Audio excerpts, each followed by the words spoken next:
Yeah, they can go. Okay, we're ready to go.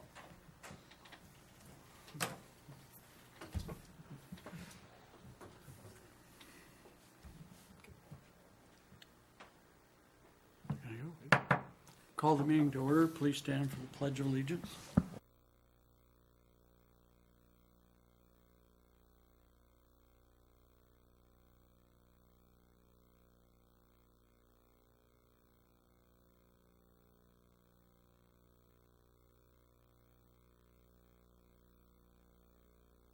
Welcome everyone to the May 2nd, 2023 City of Windom Council meeting.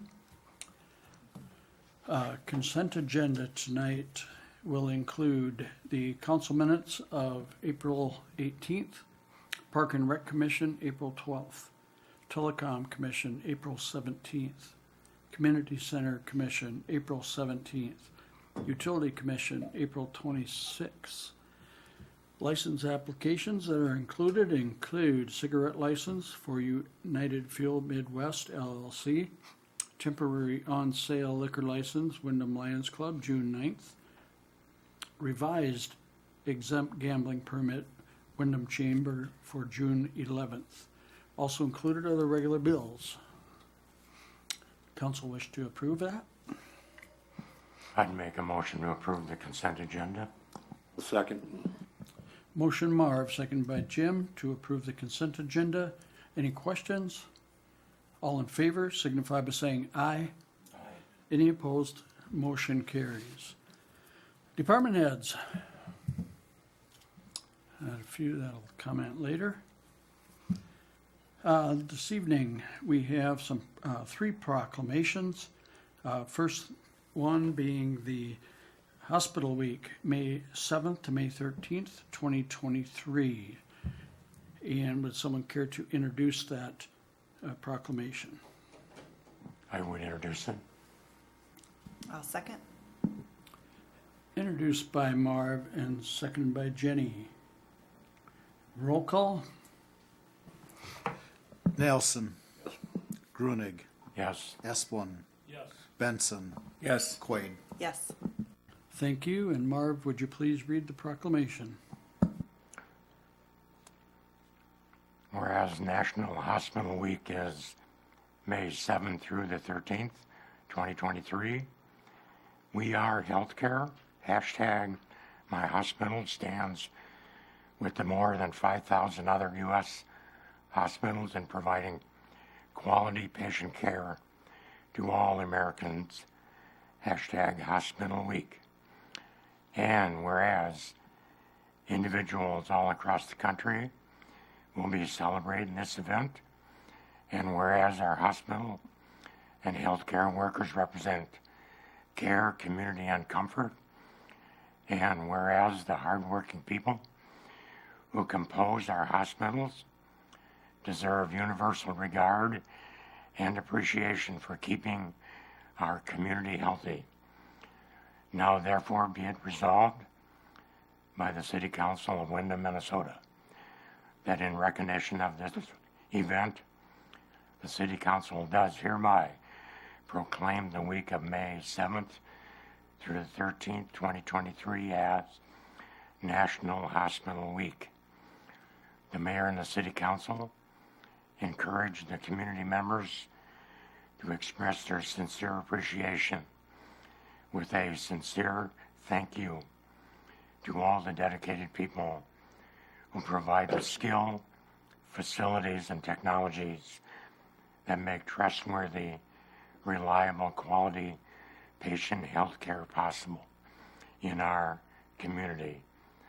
Adopted by the Council this second day of May 2023.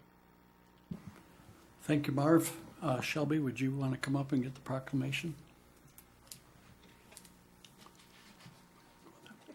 Go that way. Yep.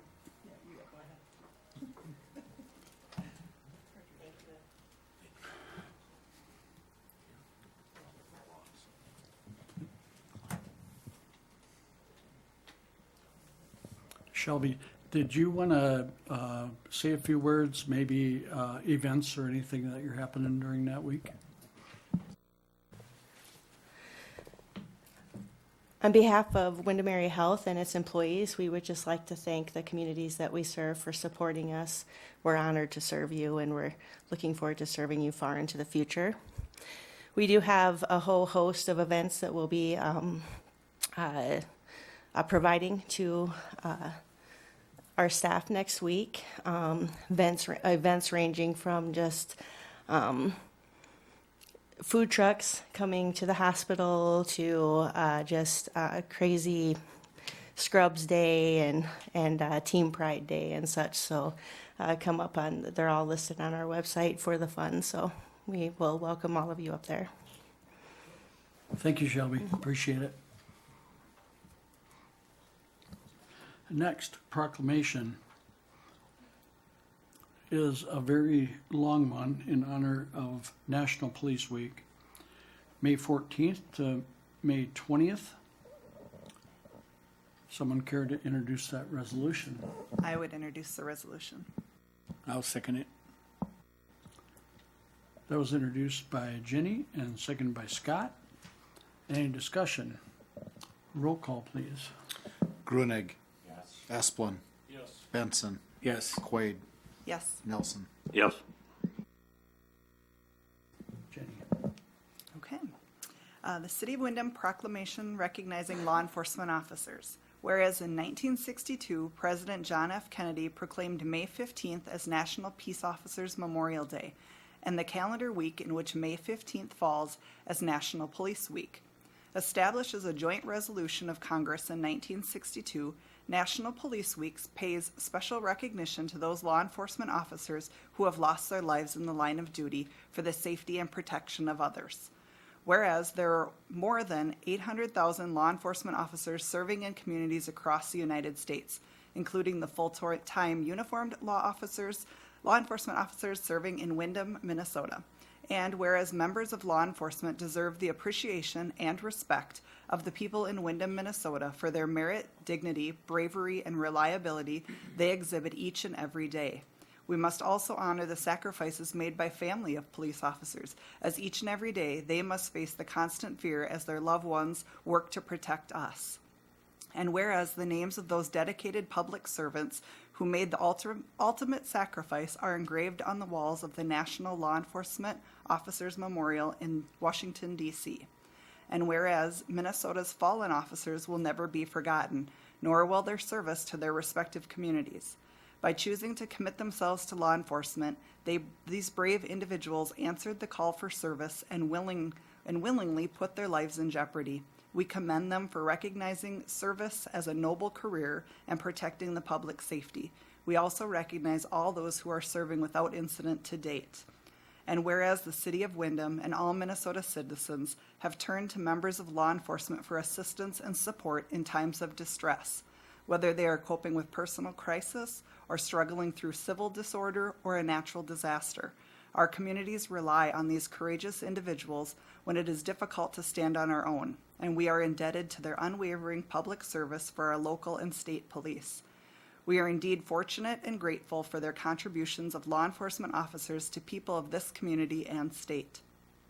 Now, thereas, let it be resolved by the City Council of Windom, Minnesota, that the City Council, in recognition of this event, publicly salute the service of law enforcement officers in our community, as well as those in our state and nation, and honors officers who place their lives on the line for the safety and security of their communities. The Mayor and City Council encourage the community to recognize all our dedicated law enforcement officers with a sincere thank you. Adopted by the Council this second day of May 2023. Very good. Thank you very much. Scott, would you receive the proclamation, please?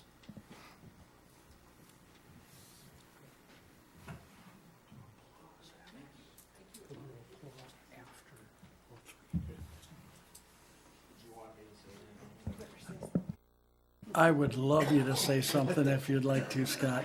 I never, I got to offer you the opportunity. Thanks for recognizing us. We thank the community for their support. I work with some real heroic people every day, and I appreciate their service. There's been 7 police officers or law enforcement people in Minnesota that have been shot this year, 1 fatality. I think we need to always remember that when we think of our law enforcement people. But thanks for the recognition. We appreciate it.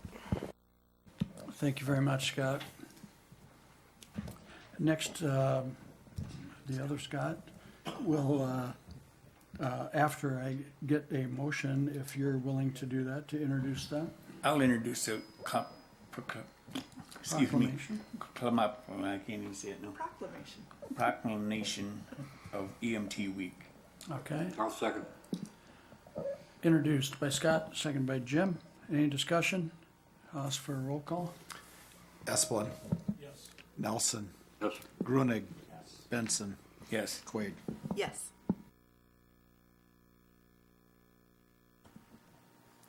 Okay, City of Windom 2023 EMT Week Proclamation. Here I go again.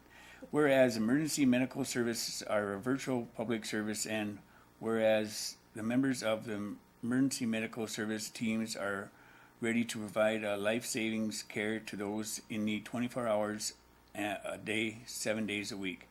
Whereas access to quality emergency care dramatically improves the survival and recovery rates of those who experience sudden illness or injury, and whereas the emergency medical service system has grown to fill the gap by providing important out-of-hospital care, including preventive medicine, follow-up care, and access to telecom, and whereas the emergency medical services system consists of first responders, emergency medical technicians, paramedics, emergency medical dispatchers, firefighters, police officers, educators, administrators, pre-hospital nurses, emergency physicians, training members and of the public, and others out-of-hospital medical care providers. Whereas the members of emergency medical service teams where the care are volunteered, engaged in thousands of hours of specialized trainings and continuous education to enhance their life-saving skills, whereas it is appropriated to recognize the value and accomplishments of emergency medical services provided by designated emergency medical service week. Now, therefore, it is to resolve by the City Council of Windom, Minnesota, that the City Council is recognized of the week with the theme where medical or emergency care begins, does hereby proclaim the week of May 21st through the 27th, 2023 as Emergency Medical Service Week. The mayor and the city council encourage the community to observe this week with a sincere thank you to all our dedicated emergency medical service members. Adopted by the council this second day of May 23rd, 2023. No, May 2nd of 2023. Thank you very much, Scott. And we once again thank all of you that were mentioned tonight in the proclamations. The Hospital Week, National Police Week, and EMS Week. And to this, we owe you a great deal of gratitude. Thank you.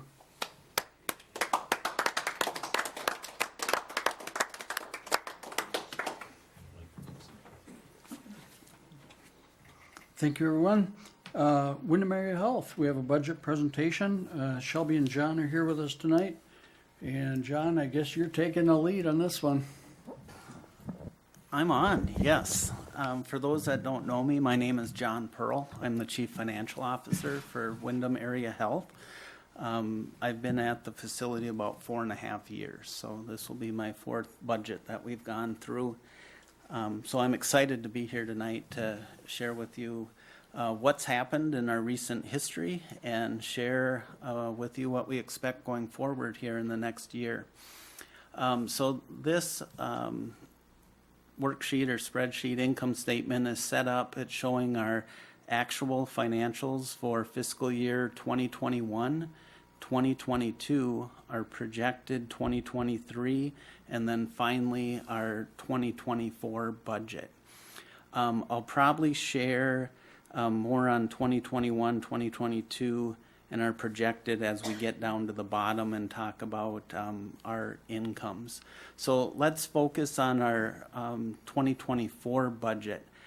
We are expecting a fair amount of growth in this coming year. 11.5% actually an increase in patient revenues. 4% of that is going to come from a charge increase, and 7.5% is going to come from volume. So that's pretty aggressive. You can see this year we're projecting about 49 million, a little more. Next year it's 55 million. I'll get through this and then I'll explain a little bit more where that's going to come from. Deductions from revenue. So that 27,625,000, those are our contractual adjustments related to our agreements with Medicare, Medicaid, commercial insurances. We have seen a substantial shift in our payer mix, really in an unfavorable way, that we're seeing that 50% of our charges actually show up in our deductions from revenue as part of allowances. So that means for every dollar we charge, we're only collecting 50 cents. Last fiscal year, it was about 47, and before that, the reduction was 43. So it doesn't seem like much, it's pennies, but it's a lot when you get to the bottom line. So what happens with a facility like ours, a critical access hospital, you really have two things you can do. You can just try to survive and offer the basics, or you can try to grow and stand on your own 2 feet. So we had a strategic retreat with our board last fall. We chose that avenue to grow. We kind of knew that's what was coming, just the makeup of our board and our staff and what the desire is. So you're going to see our 2024 budget and going forward are really going to show that growth. Okay, so other income, 325,000 for next year. The bulk of that is from rental space, cafeteria, sales, and wellness memberships. So those are the biggest three components that make up our other income. So we're expecting net revenues from operations at 27,700,000. That's a 5.8% increase over our current year. Okay, let's jump down and look at the expense section if we could, please, Steve. All right, so now we get to the expenses, and the biggest part of the budget, you can see our total expenses happens to be exactly the same, 27,700,000, and the bulk of those expenses come in salaries and employee benefits, and that shouldn't be a shock to anybody. We certainly see that in most businesses. But we have about a $1.1 million increase in employee salaries.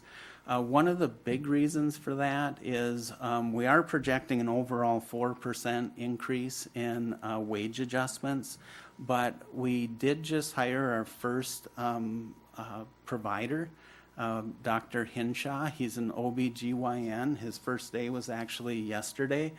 What's great about having him come to the community is it's really going to support our women's health, obviously, and he offers services that we have not ever provided here before.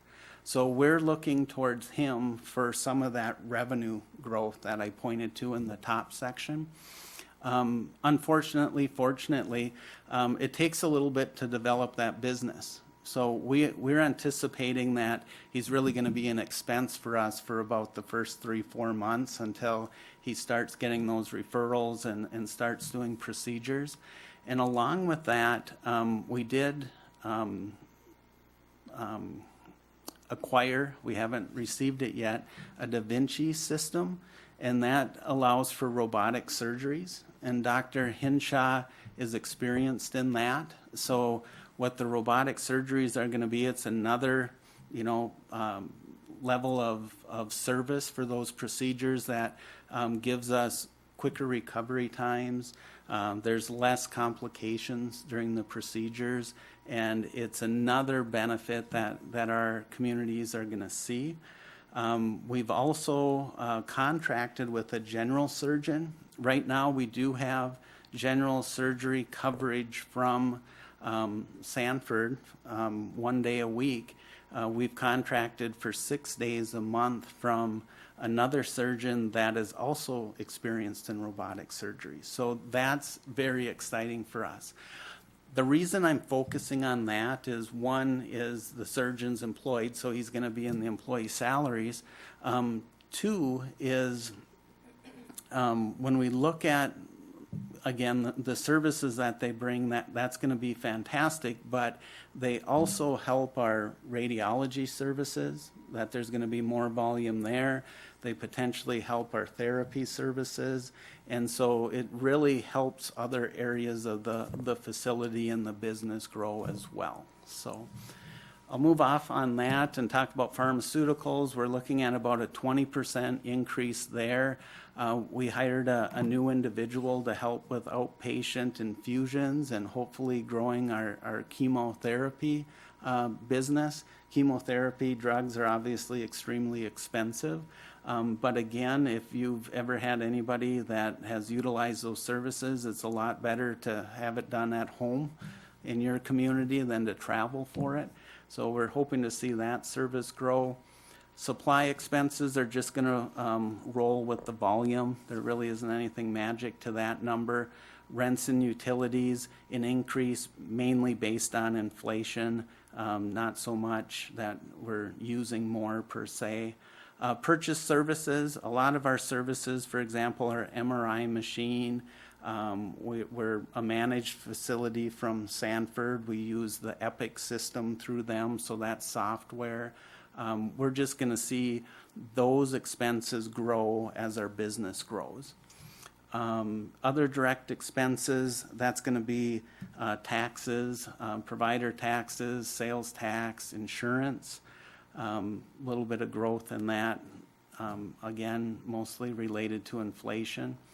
Provision for bad debts, that's where we account for those bills that we determine individuals, maybe they've applied for financial assistance, maybe they received it, maybe they didn't, but it's dollars that are determined that the individual has the ability to pay but are choosing not to, is how we view it. And it shows up every few years. It seems like the accounting rules change. We're reflecting it as an expense. Sometimes in other years it's a reduction of revenue. It really doesn't matter. Depreciation, going to be pretty consistent. Our capital budget for this year is just under $1 million. However, there are several contingency items on there that are, if things break down or have to be replaced. Some equipment is end of life, but we won't replace it unless it fails. So capital purchases may not be that high. And then the interest expense is from our 2014 bond issue on the outreach department that was done in 2013, 2014. So that's our total expenses, that 27.7, net income from operations. I have it as a break even. The reason for that is when you compare it to this year, we're looking at 1.4 million. We had a fabulous year in 2022. That was the recovery from the pandemic. And really the math that happened there is we saw incredible volumes across our whole system.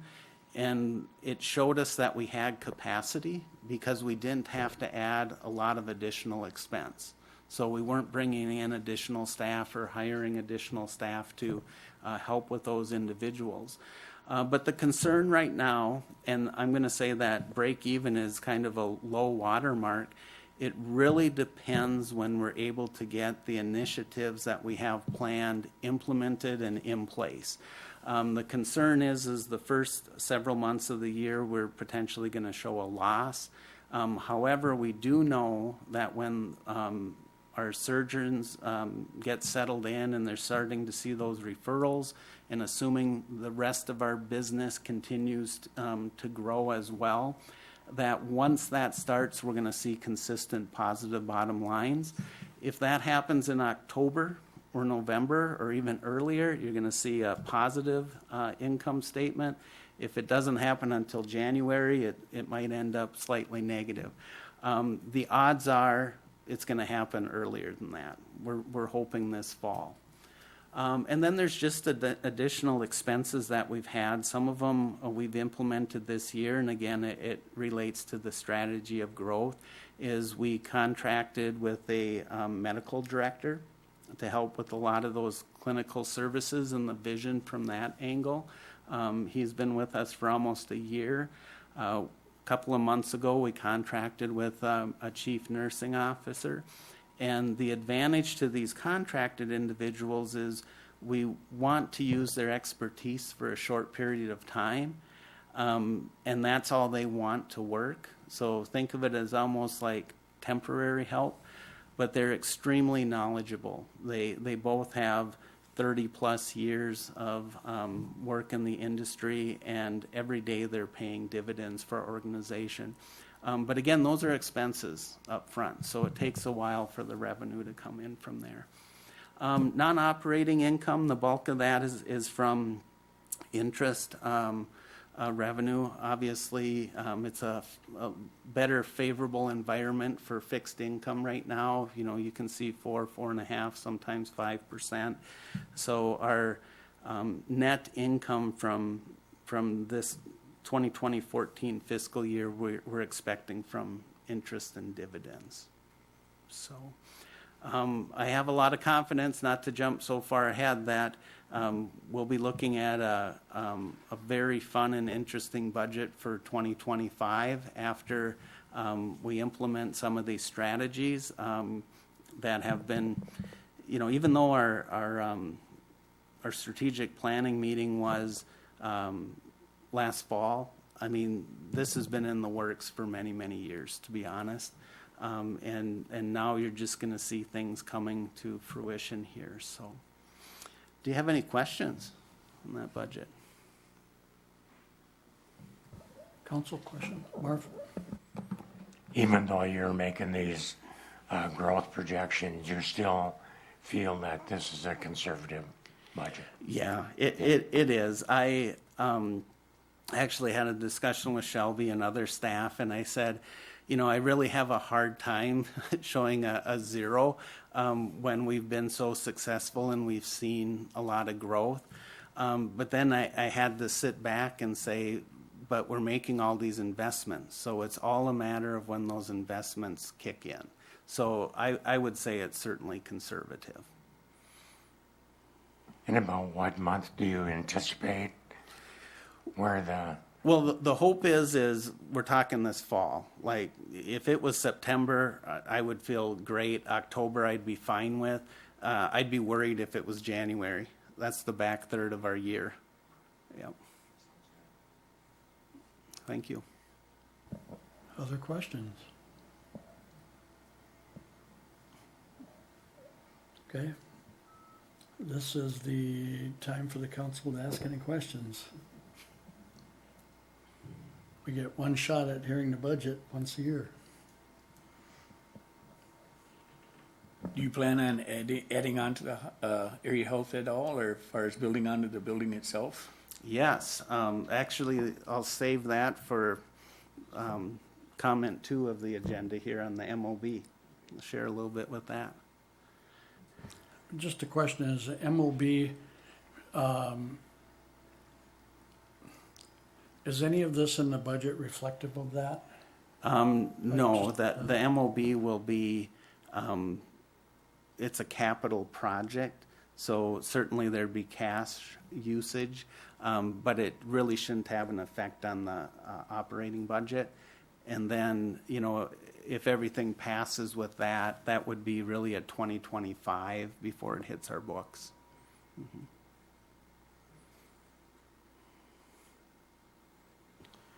Okay, question I'd have is, okay. Your income is projected at 5.8.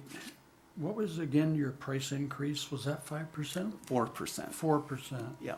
okay.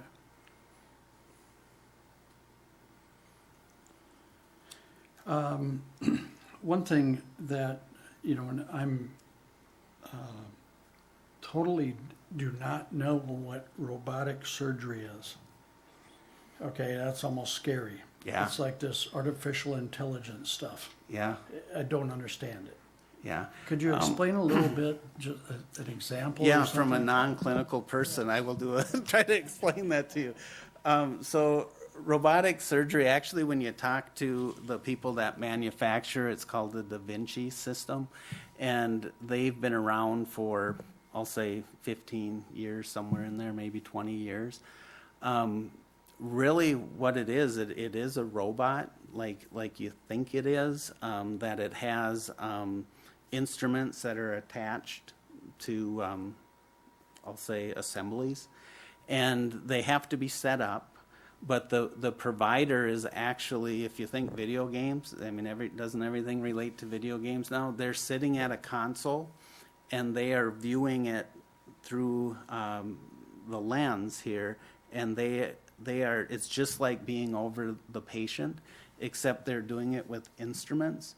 And so what happens is the precision is much better.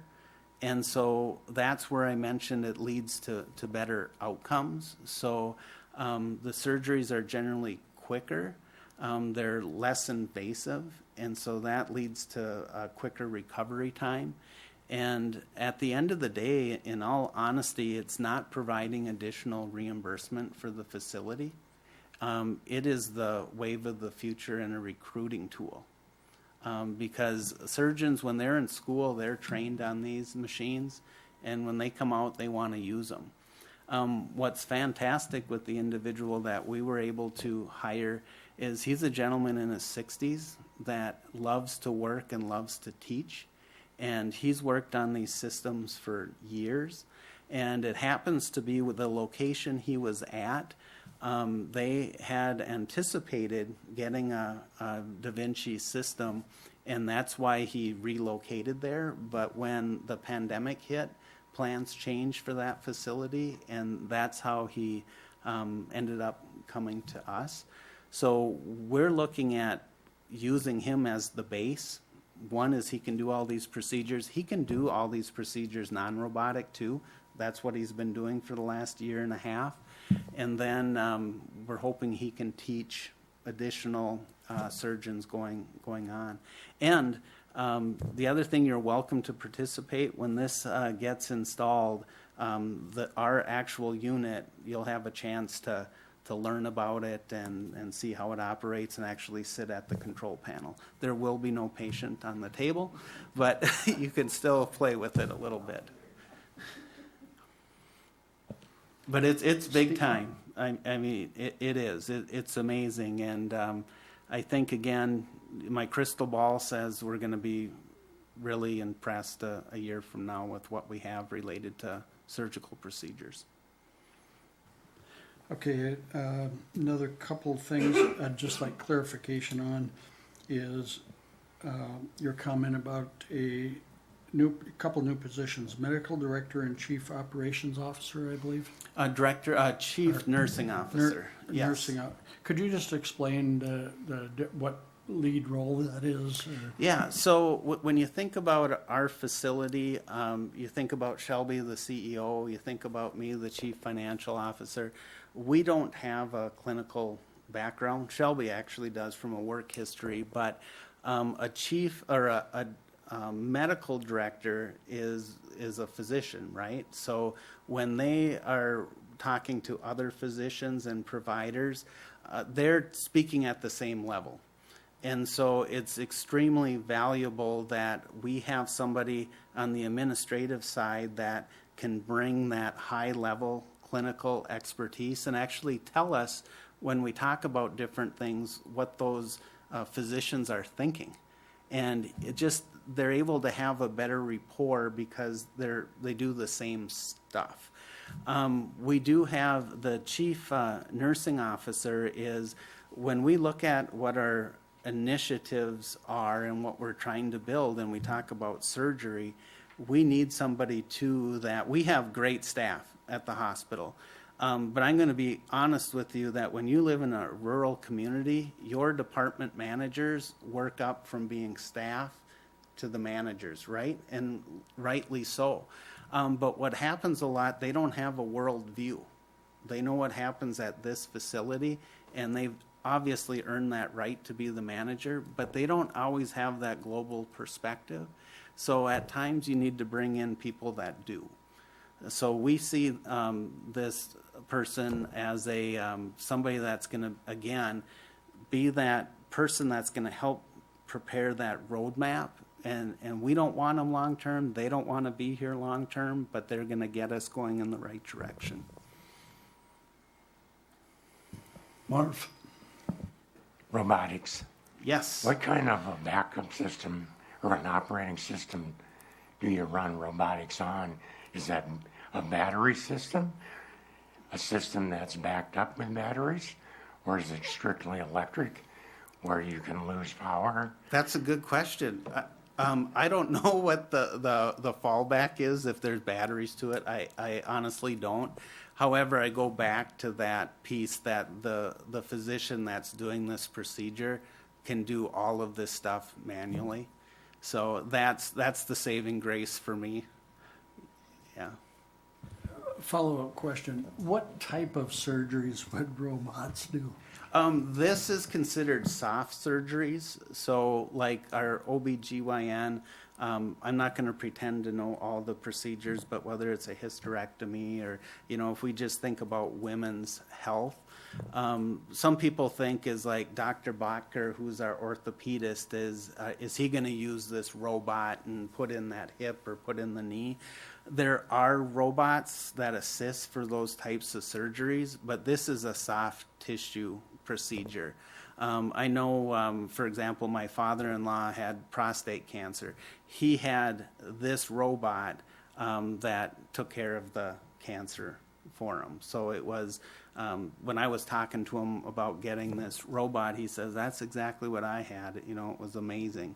And he couldn't believe that, we're looking at something like that here. This is going to draw from other areas. This isn't just a Windom thing. This is our service area thing. So, can you tell I'm excited?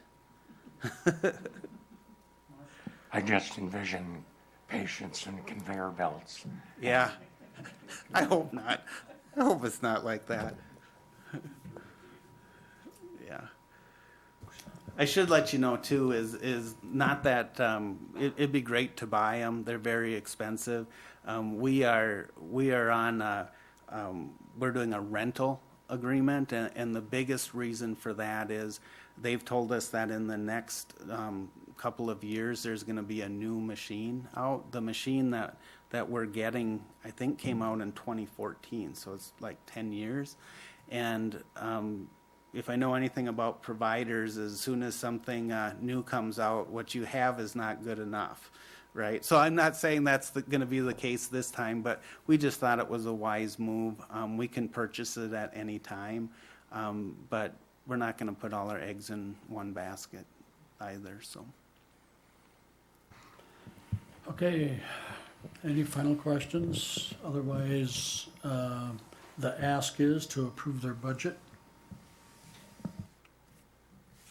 I would make the motion to approve the hospital's 2023-24 budget. I'll second. Okay, motion by Marv, second by Jenny. Any further comments or questions? Steve, did you have any questions? No? Okay. All in favor signify by saying aye. Aye. Any opposed? Motion carries. Thank you, and we're on to topic number 2, medical office building. Yes, just a quick update on the medical office building. So to answer your question about what we're looking for expansion or those types of things as services, probably about 6 months ago, we got serious about looking at space. It also equated to our strategic plan about our growth and how are we going to make that happen. If you have had the luxury of experiencing services in our outreach department, you'll know that it is very busy and very full. We really are tapped out on space there, for one. So one of the avenues we pursued is, what if we tore down the existing medical office space that we are currently renting? We're renting that to Dr. Tabor and Sanford Clinics, and built a new replacement structure that could, one, house Sanford or Dr. Tabor on one level, rent out that space, lease that space, allow us to have a floor for expansion. So when we talk about these services, everybody in our outreach department is not an employee of the hospital. They are employed somewhere else. They come to our facility, they rent space, you have your clinic visit, and our hope is that they use our ancillary services, or they do a procedure, or they do something, and that's where the hospital earns its revenue. Not to back up too much, but 80 to 85% of our revenue comes from outpatient services. The inpatient services is very important for a rural community hospital, but that is not where a hospital survives. So we talk about that growth. So where's that growth going to happen? So we'd be looking at the second floor, potentially, of that building, housing our clinical services. So these doctors I just told you about, as well as we just opened up a walk-in mental health clinic. So that would occur in that space. We also offer some other clinic services that are currently using hospital space, like we have a foot care clinic. We have transitional integrative health. That's what I was going to say. Integrative health is kind of a clinic model that we have. So we'd be looking at that space, as well as expanding our wellness center. So we aren't ready to share all the details with you now. We did share it with the hospital board has been with us the whole way, but we did share information on the costs and everything at our last board meeting at the end of March. Didn't have all our ducks in a row at that time. So we do have a special board meeting on Monday that I understand all were invited to. And so we'll talk more about the concepts, the structural designs of that, as well as the financing for it. And so we're hoping to get some action on that, and maybe be back here in 2 weeks, presenting that as well. So that's kind of the early heads up, I guess, on that. And this question is probably for later, but you mentioned mental health clinic. Yeah. I know that just through our ambulance, they take a lot of people with mental health things out of town. Is this that type of facility they bring it to? No? No, Okay. we know we can't do everything. We just need to do a part, and hopefully others pick up parts. So our thing is really twofold. One is, if you think about our emergency department, the purpose of that is to help that acute visit, get you patched up, as best we can, and then you go see your primary care, you go do something else. I'll compare it, maybe not the best comparison, to our walk-in clinic. It's designed for that immediate need, and then we'll help set up that individual with other services. That's the intent. However, we are hoping to grow that program. We do have a licensed social worker that is in that mental health field, that is continuing education, as well as we do have a psychologist that does a lot of remote telehealth work for us, that takes visits as well. It's a high need area. We're a community hospital. Not everything we do is designed to make money. It's to serve the needs of the community. Reimbursement is terrible on that topic. There's so many different needs, and there's so many different resources that are needed that it's a tough, if you shape it into a business, it's going to be hard to be successful. So that's the other thing that's great about our community hospital, is you do offer these services that lose money that our community needs. But our goal is to just do a certain part, and hopefully we can grow from there. So as I understand it, then it's not just a financial part of the whole equation, is what you're saying. I mean, it's offering a service within our community, Yeah. even though you don't expect to have a revenue increase. It's what's supporting our community. Yeah. Our hope That's got to be a little scary when you are going to lose money on something. well, You know, we're not losing a lot. Okay. Because you can only throw so much resources to it. There are places that have inpatient facilities. For example, I used to work at a Vera in Marshall, and we had an inpatient facility. We certainly don't anticipate being there. We're really that, I'm going to say that first level, yes. wellness, does this take place of the facility? I think it's still there. I'm not in wellness very much. Yeah. So, Yeah, it would. I mean, a lot of people think of wellness as just the gym and the exercise equipment. Obviously, that's a big piece of it. But there's really the education piece. And when you think about community wellness, what is community? Community is gathering together. So the hope is that this space, or a big portion of this space, will be for community gatherings, whether it's having a cardiologist help with cooking demonstrations and say, here's how to get the salt out of your diet, and have a program and have some of those things.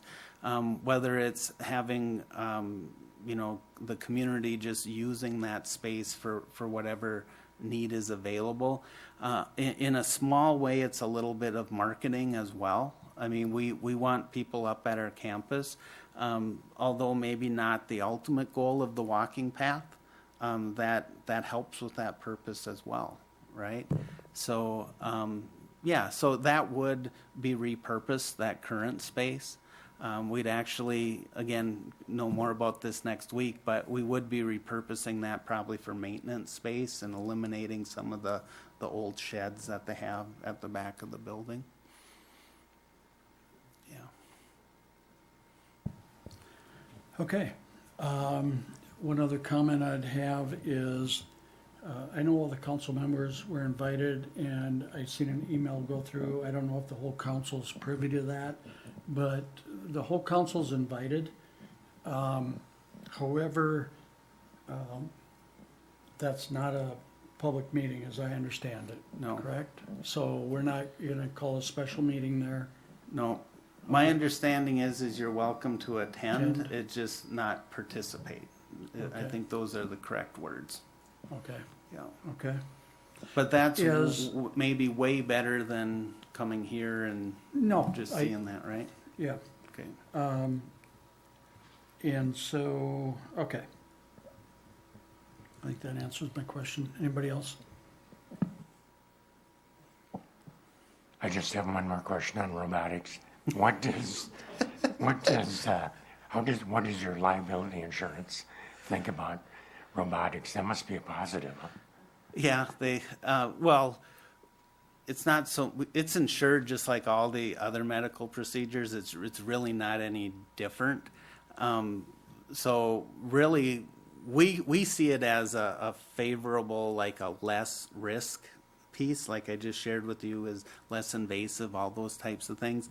But medical coverage is just expensive on that liability piece. This didn't increase it like exponentially or anything like that. Do patients have a choice, Yeah, robot or not? yeah, Okay. absolutely. All right. Just making sure before Yeah. I go to Windom Area Health. Okay. Jenny? I think it comes down, just in a little bit that I've, looked at it, it comes down into that recovery time. That Yeah. if you can do a procedure that's less invasive and with robotic technology, that then you're going to have quicker back to work, quicker on your feet, those kind of things. And I think that's what intrigues people, and that's what'll probably bring people from a distance to come to have that kind of procedure so that they can be back to having an active life quickly. So Yes, I'm very really good. excited about hearing about that.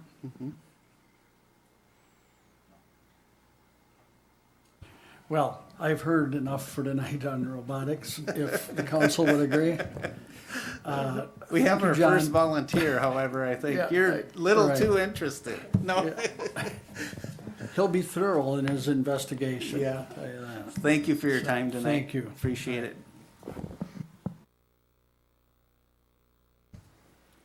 Okay, next on the agenda, we have the Airport Crossway Runway Scope Environmental Assessment Contract. Steve's gonna brief us on that one, I believe.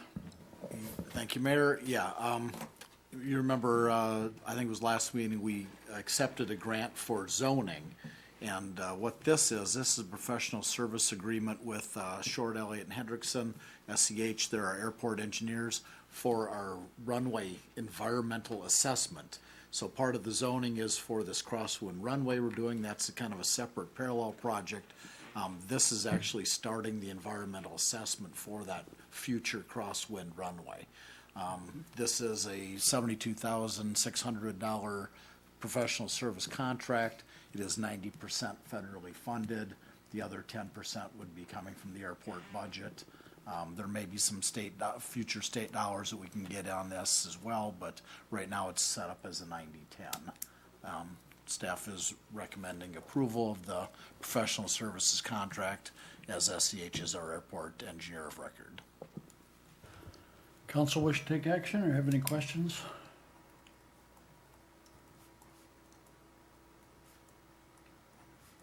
I would entertain somebody to approve the agreement. I'll entertain the improvement of the Crosswinds environmental scope assessment contract. I'll second. Thank you, Scott, for the motion and Jim for the second. Any further questions? Steve, is this something that's been budgeted for? It is in our capital plan for the federal, the state amount, or I'm sorry, the city's amount, we have not budgeted. We've got money in our airport fund as we sell fuel. There's some operational income there, so we're planning on using those revenues to cover this cost. Should there be some state dollars that come in, that would just reduce our cost a little bit, but we can't afford the $7,200 that this would cost us probably over a 2-year period of time. So, Thank you. you're welcome. Any other questions? If not, all in favor signify by saying aye. Aye. Any opposed? Motion carries. Environmental assessment is underway. Yes, thank you. Telecom, showtime rate, that is a cost increase to cover our increase of cost. I'll make a motion that we approve this showtime rate increase. Just a couple comments on it. It's basically this increase will only cover our expenses. It'll only cover our expenses, so, we're not making any more revenue off of it. And there's only 11 people that have showtime, so it's not a lot of people involved in it, so. Thank you, Dennis. But we didn't want to keep operating at a loss. I would second. Okay, who made the motion to approve? Dennis did. Okay, thank you. And Mark for the second. Any discussion? Hearing none, all in favor signify by saying aye. Roll call, Mr. Mayor. Excuse me. thank you for the introduction of the resolution, Dennis, and the second, Marv. Any more discussion? Now I'll ask for a roll call vote. Quaid, Yes. Nelson, Grunig, Esplin, Yes. Benson. Yes. And that carries. Street closure request. These requests are due to Riverfest events, including the parade route, June 10th, 3rd and 4th Avenue, 9th Street, and parade route. Did you want to show the map or? I certainly can. Okay, I mean, if anybody had any questions on it. Very similar to past years.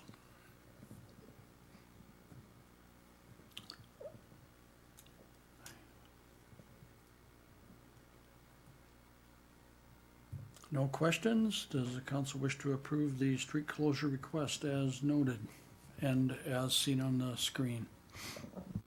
I'd make the motion to approve it. I'll second. Motion Jim, second Scott, to approve the Riverfest events and parade routes as noted. Any questions? If not, all in favor signify by saying aye. Any opposed? Motion carries. Personnel recommendations. Street, parks, and lifeguard seasonal hiring. There's a And number did of you- them. Did you want to read these off, Steve? Or well- how do you want to do this? So I think if we can do them one at a time, the first one up were street seasonal hires. John's here in case you have any questions, but what he's recommended is Cameron Elness, Henry Erickson, and Ken Derrickson. Ken is a returning person, so he's got these three with their rate of pay of $13.13 and $13.60. John is recommending the hire of these individuals, and I think they will start ASAP if the council approves them. Potholes need to get filled and lawns need to get mowed, or grass needs to get mowed.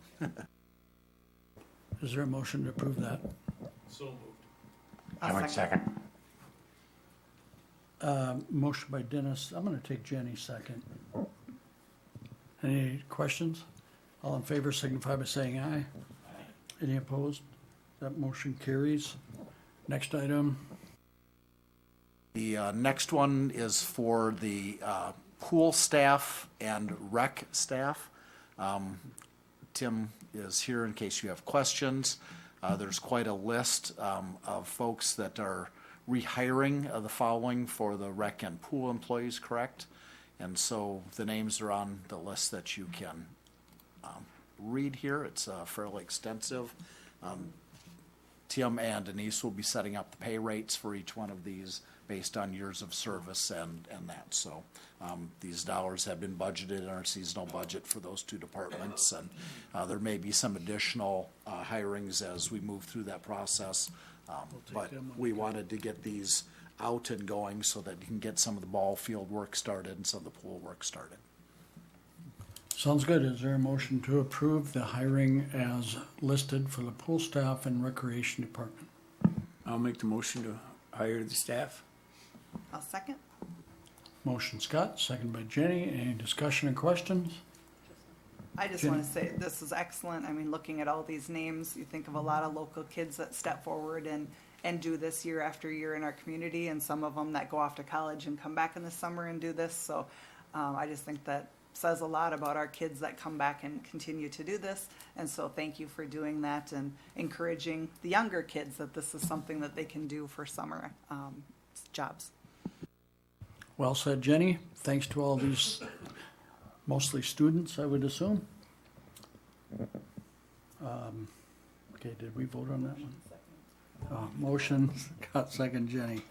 Then I ask for any more comments. Hearing none. All in favor signify by saying aye, please.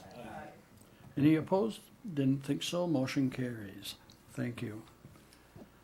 Okay, the next one, you've got several hirings for the community center. There's a little bit of a shift in a couple of positions here, so Tim Schneider we'll go through those with you. And I asked Steve about these today and it confused me, so good luck, Tim. The first one we have, Marty Robin was hired previously as a part-time. He has requested we are just promoting him up to the full-time position that was vacated on April 3rd. Marty has so far shown his maintenance skills and kind of saving us some money in a few areas of calling people in continuously.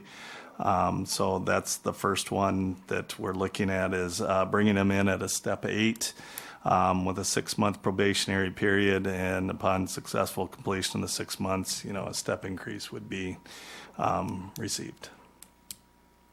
Is there a motion to approve that one? Or any questions first?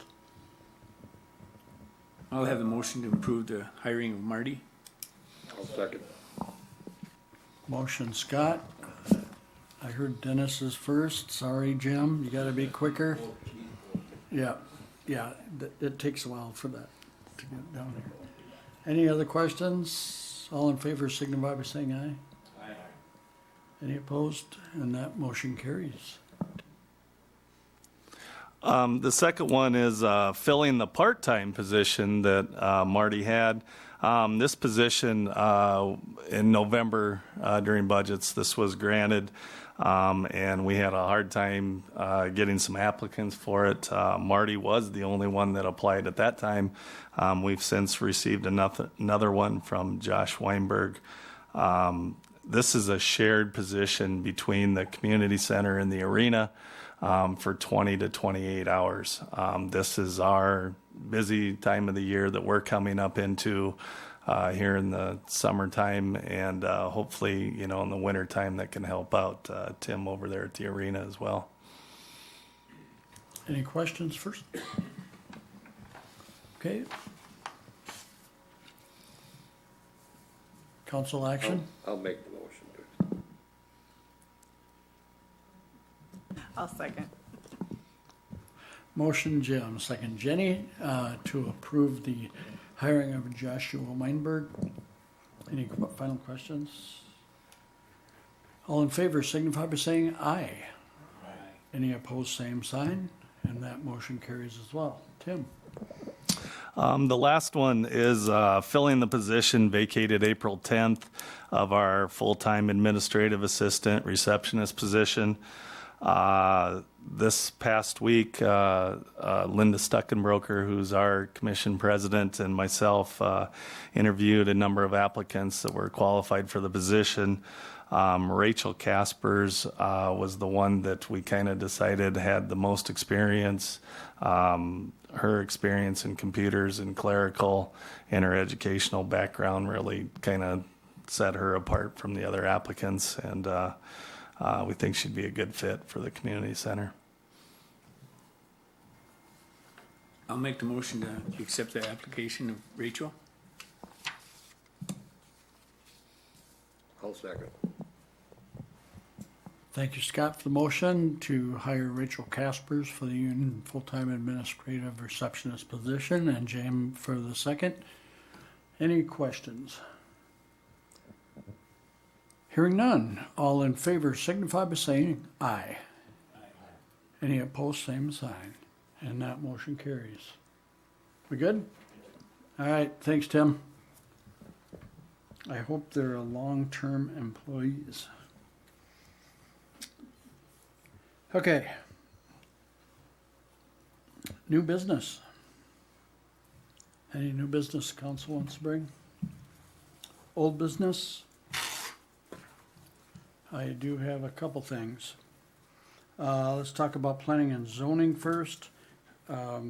Next week, Tuesday, the planning and zoning will consider the final code revisions that'll be brought to us in the future. I believe the council has received a copy of those, correct, Steve? If I, or not? Okay. planning and zoning just got them. Yep, okay. And I guess I'm referring to, they were here before explaining part of it, but this is the time that planning and zoning is going to act on this. likely next week. And that meeting is Tuesday at 7 p.m. I would encourage the council, if you want a little heads up on what's going to be presented here in the near future, that if you want to attend that, you can. You can sit in the audience. There'll be no interaction, as an audience only.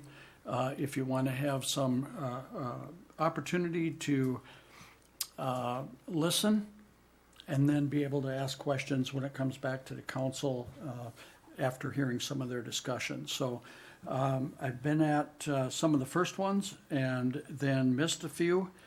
And I was at the last one, and they have done a tremendous job in going line by line through that 149 pages. It'll be a lot easier to hear it maybe on Tuesday if you want to take advantage of that. So I just offer that for the council. Wanted to just discuss a little bit on High Life Foods. As you know, there's been, since our last council meeting, there's been some items going on, and most recently was the Chapter 11 bankruptcy that everybody's heard about. That was noted in our news. I think that was well covered. I think that in our discussions with High Life, they once again said that they're committed to selling the facility. It's a reorganization effort to move forward, and it's part of the process of moving the sale forward. And we truly hope and are optimistic that a sale may still happen. I think there's some other noteworthy things that I just wanted to share briefly.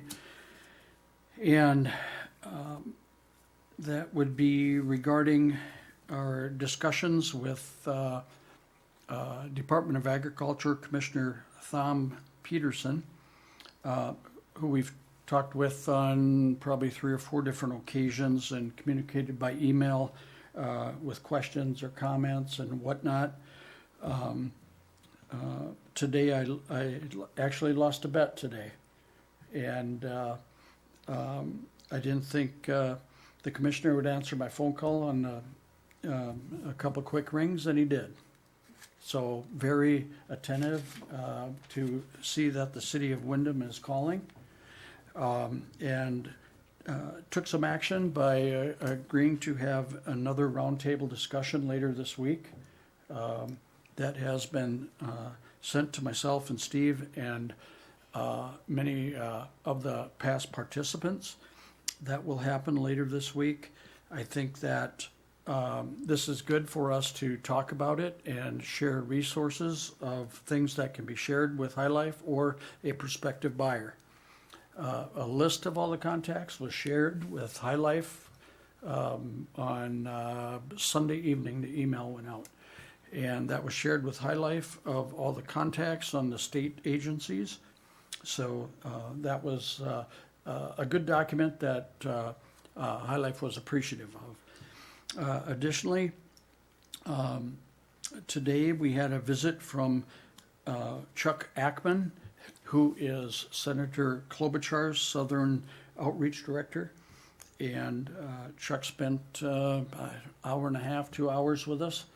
And we talked about potential federal resources that may or may not be available, but good visit with them to discuss things, and they'll also be part of that roundtable discussion later this week. So that's my update for this meeting. Still hoping for the best, and so we will continue with our visits and go from there. Okay. Jenny?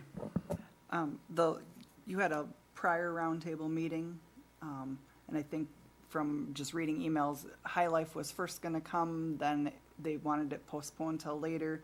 Did they ever show up to that last roundtable meeting? They were not part of the last roundtable meeting. They will be invited to this roundtable meeting. There has, they're limited, honestly, they're limited on what they share. Now, I see that as beneficial for High Life, as if there's an active buyer that is looking at the facility, we don't want to screw that up. Okay, that's how I'm taking this, as a part of the process. And I still want to stay optimistic on this. And the reason why is there's 1,000 jobs in Windom, and these are real people jobs that live within or adjacent to our community or anticipating moving to our community. And so I just highly think that we should keep that, unless we're proven otherwise, we're going to keep that up. I am going to keep that optimistic attitude, and I wish them the best in selling that facility. Does that answer your question as well as I can? Yes, I know there's limited information that, they're giving out. I feel bad for the, workers there, that they're not hearing a lot of information, and I feel like the public is just hearing more things on Facebook, which we don't know if they're true or not true, information on social media. And so it just, be nice to have some solid answers, but I know, if they're in any kind of negotiations or whatever, we probably won't know about that until something more concrete happens. I just think, our hearts go out to all the people that are in limbo right now and not having an answer. I would agree. Okay. Contractor payment, we do, unless there's any other old business, sorry. Okay, Marv? What's the date for our planning or our truth and taxation meeting? I don't know, but I think it's June 10th, and I'm going to be there. May 9th? Oh my gosh, am I out of town that day? No, that's the 8th. Board of review. Yeah, board. Is that the same day as the planning and zoning meeting? It appears to be. Yes. So you can just stay late. We'll probably still be here. Yeah. That's what I would, I that would could be a long anticipate. one. Yep. It starts at 4:30. And this is a reminder to the public too, I guess, this may be a well-attended equalization meeting. Are we gonna have all the county staff as normal, Steve? Okay. County staff will be here. If you have questions, be prepared to take the opportunity to stand at the podium, name, address. If you have your tax statement, please bring that so you can list your parcel number if you have questions. Gail first. Yep. Go to the courthouse and who do we? Gail Bondas. Oh, Gail Bondas. Yep. I'm sorry. Talk to Gail Bondas. You can do that beforehand and also come to that meeting.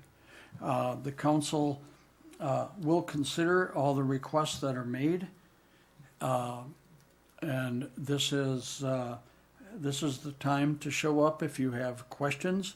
It must come through the city first, and then it will go then, any recommendations that the council may or may not advise the county on will then go to the county commissioners.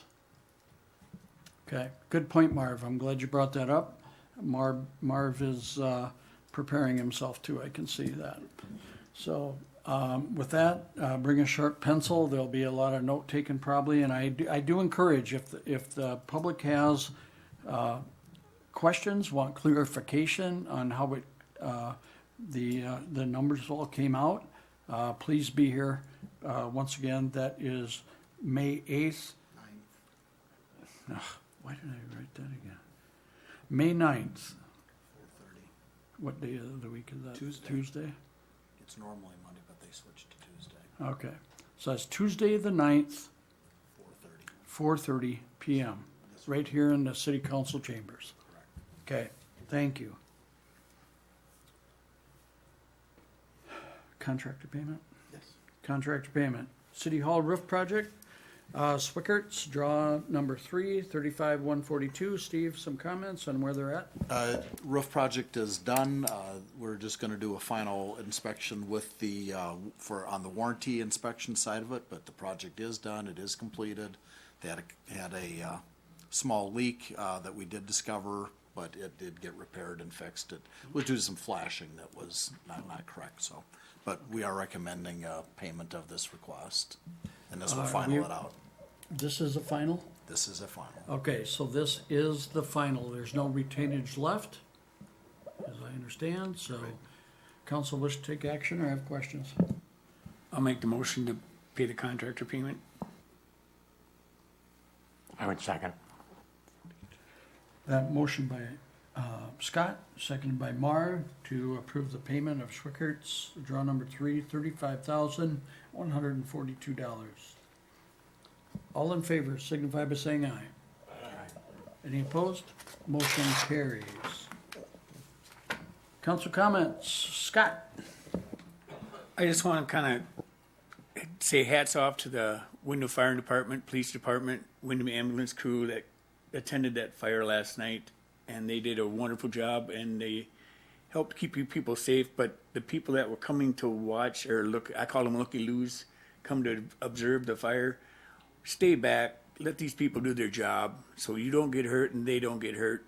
Everybody wants to go home to their home safe, and when it's, the community comes together and watches something like that, and I know it's an event that people got to see, but or don't have to see, but they do want to see, but just stay back and let the fire department and the police department do their jobs. But I just want to say hats off to all of them people, and thank you very much. Thanks, Scott. Jenny? Okay, I think in the month of May here, we have lots of things to celebrate besides the hospital week, the National Police Officers Week, the Emergency Services Week, and then we also have our local firemen's dances May 6th this Saturday, and so go out and thank your people that serve on the fire department for their service and support them, as well as thanking all these other people that we have proclamations for in the month of May. And then my final comment is May 20th. It's right around the corner for citywide cleanup. And if people didn't hear on Kaleidoscope that I went through the thing or see it in the shopper, the front page of all the information on how we're changing citywide cleanup. So please take note because it's changing. I've seen some people are already putting out things, and some of the things I see out are not things that are going to be picked up, or they have more than 10 items. So it's only 10 large items that are going to be picked up on the front of your property. So if you have, 20 little things, just because they're little things, no, it's 10 items.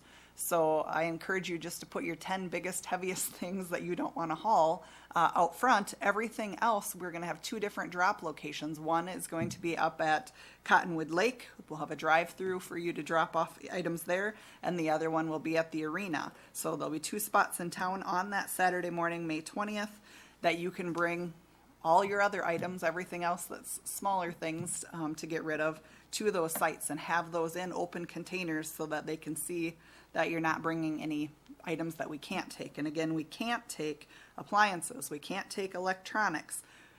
Do not put glass out in your front yard. If you have mirrors or things you need to get rid of, that's the things that you want to take to these drop-off sites, just for the protection of the employees that are picking up things. And we don't want broken glass on the streets or on your yard or anything like that, or anybody getting hurt. And no building materials. So think about that, because I've seen around town some building materials that are out in front of people's houses. Those are not going to get picked up. So only 10 items out front, and then the 2 drop-off sites that you can take all your other items to at the lake, Cottonwood Lake, or at the arena on May 20th. 7 a.m. to 1 p.m. is the pickup or the drop-off times at the drop-off site. 7 a.m. to 1 p.m.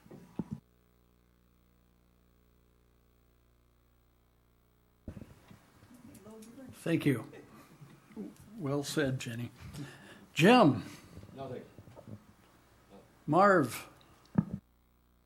It seems like our TV broadcast went fairly smooth tonight, so thank you, Tim, for be willing to sit there and do that, and the other employees that do that also, so.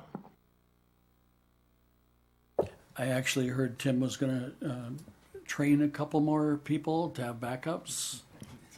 Thank you for volunteering to do that. Dennis? I'd just like to take our hats off to the Windom Police Department. It seems like there's always so much danger involved in those positions, and I've got the uppermost respect for everyone involved. And along with the EMS workers, they do a great job here too in Windom, so that's all I have to say. Thank you, Dennis. Steve? Just to echo Councilmember Esplin's comments, thank you for Windom PD and all the wonderful work they do, and thank you to our EMTs for getting out and helping all the citizens. As soon as you make that call, those folks were all there right away, so couldn't live without them. Thumbs up, Scott. And with that, I'll adjourn this meeting by unanimous consent. Thank you.